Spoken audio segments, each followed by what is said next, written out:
કન્યા છાત્રાલય આપણે શરૂ કરેલી છે, કુમારી રેસા પટેલ કન્યા છાત્રાલય, એનો 31મો વાર્ષિકોત્સવ. એટલે આ છાત્રાલયના આપણા 30 વર્ષ પૂરા થયા, 31મા મંગળ વર્ષમાં પ્રવેશ કર્યો છે. મા બાપના આશીર્વાદથી આજે હું અહીંયા નડિયાદમાં ખૂબ સારું સ્થાન ધરાવું છું. આપણે આખી સંસ્થા બધા મહેનત કરીને બનાવી છે. આપણું સંકુલ પોતાના જ નામનું છે. અહીંયા 90 દીકરીઓ રહે છે, એ આપ સૌની જાણ માટે. હવે સૌ પ્રથમ આપણે દીપ પ્રાગટ્ય કરી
આપ સૌ જ્યારે મહેમાનો પ્રથમવાર છે ત્યારે મારે થોડીક સંસ્થા વિશે પણ માહિતી આપવી જોઈએ.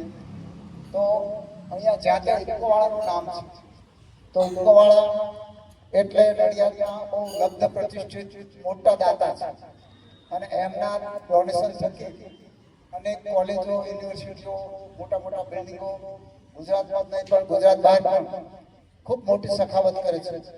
એમણે 40 વર્ષ પહેલા આપણને આજે ત્યાંથી તમે જુઓ છો ત્યાંથી અહીં સુધી આપણને મકાન બાંધી આપેલું.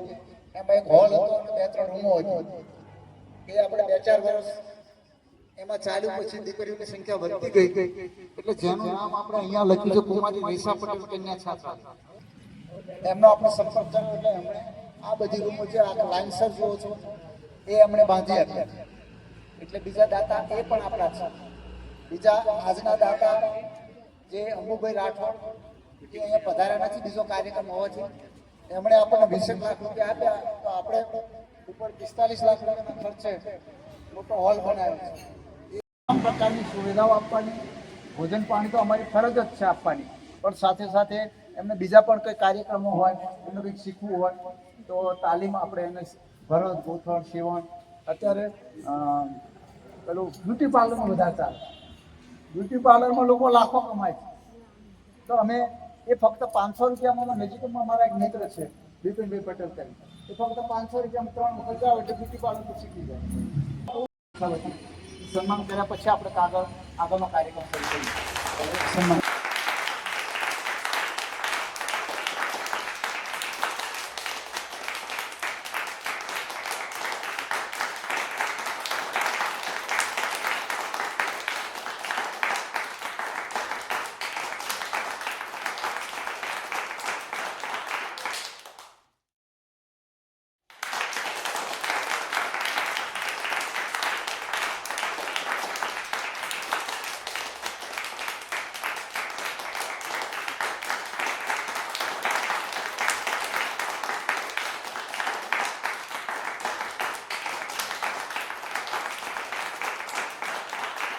તો એવું નથી કે આજે અહીંયા આવ્યો છું અને હું અહીંયા સંસ્થાના વખાણ કરું, પણ મારો જાત અનુભવ 4 થી 5 વખત અહીંયા મેં મુલાકાત લીધી. તો જમવાનું પણ સારું, રહેવાનું પણ એવું, અને એમાં સૌથી ખાસ તો દીકરીઓની સલામતી. નકુમ સાહેબની હોસ્ટેલમાં આજ દિન સુધી એક પણ દીકરીનો કોઈ પણ પ્રકારનો પ્રશ્ન આવેલો નથી. એટલે સલામતીની વાત કરીએ તો અહીંયા સારામાં સારી વ્યવસ્થા અને દીકરીઓની સલામતી. शुभ स्वागतम शुभ स्वागतम शुभ स्वागतम शुभ स्वागतम सासों की सरगम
છત્રીસમા વાર્ષિક ઉત્સવ પ્રસંગે આપ હાજર રહી અમને પ્રોત્સાહિત કર્યા અને અમારી સંસ્થાની કામગીરી નિહાળી પ્રશંસા કરી તે બદલ આપશ્રીનો આભાર વ્યક્ત કરીએ છીએ. આપને આ સન્માન પત્ર આપતા અમે આનંદ અને ગર્વની લાગણી અનુભવીએ છીએ.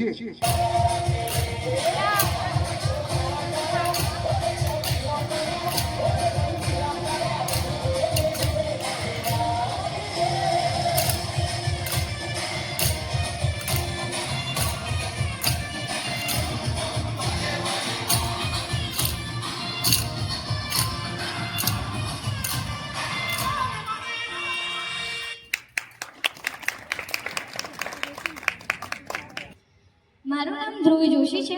હું ધોરણ 9માં અભ્યાસ કરું છું. મારી સાથે મારી બહેન આરાધના જોશી જે ધોરણ 6માં અભ્યાસ કરે છે.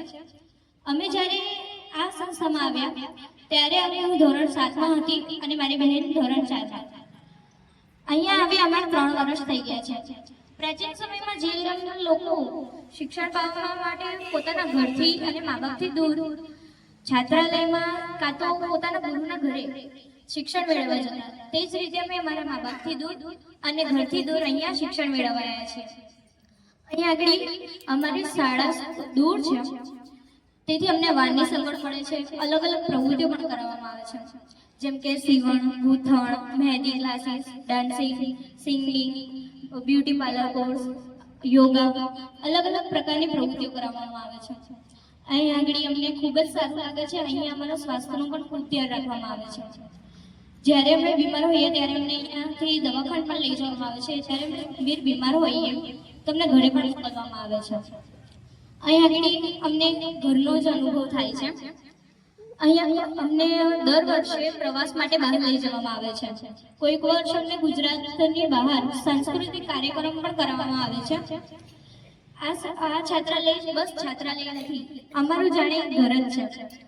અહીંયા અમને અલગ અલગ પ્રકારના સંસ્કાર પણ મળે છે, જેમ કે કૃષ્ણ જેવી ધૈર્યની, બુદ્ધ ભગવાન જેવી એકત્રિત ધ્યાન, એકલવ્ય જેવું ભણવાની લગન વગેરે જેવા સંસ્કારો અમને અહીંયાથી જ પ્રાપ્ત થાય છે. અહીંયા અમારે જે નકુમ સર છે તે અમારા માટે ખૂબ જ બધું કરે છે. હું એવી આશા કરું છું કે હું એવું કંઈ કાર્ય કરી શકું કે જેથી મારા માતા પિતાનું, સરનું અને મારા જે મેડમ છે તેમનો ગૌરવ વધે. તમારો ખૂબ ખૂબ આભાર કે તમે મને અહીંયા બોલવાની તક આપી. જય મહારાજ. આ પ્રસંગને અનુરૂપ તો આ દીકરીઓને સલાહ તો નથી આપતી, પણ એટલું કહેવાનું કે અમે અમારા મા બાપ આજથી 60 વર્ષ પહેલા એમની પાસે કશું જ નહોતું. અમૃતાબેનના લીધે મને પણ હોસ્ટેલમાં મૂકેલી. અમે બંને બહેનો ગાંધી આશ્રમમાં સાથે ભણેલી. એટલું બધું કષ્ટ વેઠેલું. આજે અહીંયા બેઠી છું ત્યારથી મને મારી સંસ્થા કે અમે કેટલી મુશ્કેલીઓ વેઠી ભણેલા, ત્યારે આજે આ તો કેટલી બધી સગવડો છે.